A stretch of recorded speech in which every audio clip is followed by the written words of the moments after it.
आडंबर फैलाने वाले कथावाचक से सावधान, समाज के लिए बड़ा खतरा। नमस्कार, आप देख रहे हैं सर्वग्रंथ यूट्यूब चैनल। मेरा नाम है गोविंद शुक्ला।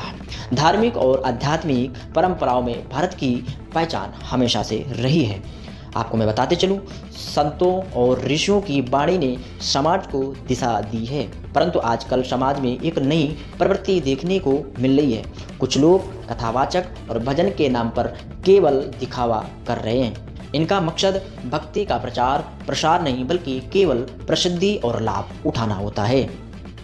मंच पर आने की जल्दी, चमक दमक वाले कपड़े और आडंबर से भरे हुए भेष, ये सब अब कई जगह दिखाई देने लगे हैं। देखा गया है कि मंच पर चढ़ने के लिए ऐसे लोग उतावले रहते हैं, लेकिन जब तक व्यासपीठ से अनुमति ना मिले तब तक मंच पर नहीं जा सकते।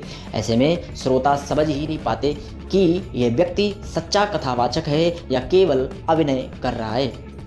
जानकारों का कहना है कि इनमें से कई लोग पहले रंगमंच या नाटकों में कलाकार रहे हैं, वहीं से इन्हें अभिनय, बोलने और लोगों को आकर्षित करने की एक कला आ गई। अब कुछ भजनों को याद कर लेने और साधु जैसा भेष बना लेने के बाद ये खुद को कथावाचक के रूप में प्रस्तुत करने लगते हैं। यह स्थिति समाज के लिए खतरनाक इसलिए है क्योंकि लोग आस्था के नाम पर आसानी से प्रभावित हो जाते हैं। जब कोई आकर्षक पहनावे और मधुर वाणी वाला व्यक्ति मंच पर खड़ा होता है तो लोग बिना सोचे समझे उसे संत या ज्ञानी मान बैठते हैं। नतीजा यह होता है कि असली संतों और विद्वानों की वाणी पीछे छूट जाती है और आडंबर करने वाले बढ़ावा मिलता है। इनकी मूर्खता देखने को सबको मिलती है। समाज में ऐसे लोग भक्ति और ज्ञान से अधिक धूर्तता और दिखावे का खेल समाज में ऐसे लोग भक्ति और ज्ञान से अधिक धूर्तता फैलाते हैं। असली उद्देश्य होता है श्रोताओं से वाहवाही लूटना, पैसे कमाना और नाम बनाना। धीरे धीरे इनके आसपास भीड़ इकट्ठा होने लगती है और ये लोग सच्चे झूठे में फर्क करना भूल जाते हैं। यही आस्था के साथ खिलवाड़ है। श्रोताओं की जिम्मेदारी, विशेषज्ञों का मानना है कि ऐसे हालात में सबसे बड़ी जिम्मेदारी श्रोताओं की है। लोगों को सजग रहना होगा और असली व नकली में फर्क करना सीखना होगा।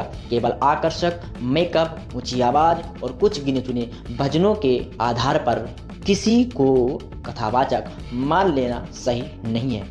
हम आपको बताते चलूं कि सच्चे साधु और सच्चे संत की पहचान क्या है और कैसे पहचाने असली कथावाचक। सच्चा कथावाचक हमेशा विनम्रता से भरा होता है, उसमें दिखावा नहीं होता है। उसके ज्ञान में गहराई होती है और वह केवल कथा नहीं बल्कि जीवन जीने का मार्ग भी सिखाता है। उसका उद्देश्य समाज को जोड़ना और भक्ति का भाव जगाना होता है, ना कि खुद का प्रचार करना। मंच पर चमक दमक नहीं बल्कि सरलता और सच्चाई के साथ आता है।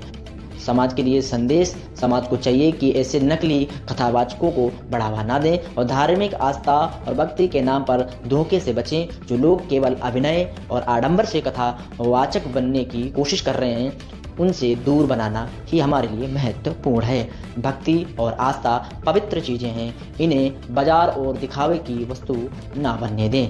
सच्चे संत और ज्ञानी हमेशा समाज को अच्छाई की राह पर ले जाते हैं, जबकि नकली कथावाचक केवल भ्रम और धूर्तता फैलाते हैं। अंत में यही कहा जा सकता है, सावधान रहिए, सजग रहिए, असली नकली में फर्क करना सीख लीजिए, तभी समाज आडंबर और पाखंड से मुक्त होकर सच्ची भक्ति की ओर बढ़ सकेगा। मिलते हैं नेक्स्ट वीडियो के बाद में। यह जानकारी अगर अच्छी लगती है तो अपने दोस्तों के साथ शेयर करें, अपने परिवार के साथ शेयर करें, अपने साथ शेयर करें। मिलते हैं नेक्स्ट वीडियो के बाद। देखते रहिए सर्वग्रंथ यूट्यूब चैनल गोविंद शुक्ला के साथ। आपका दिन शुभ हो।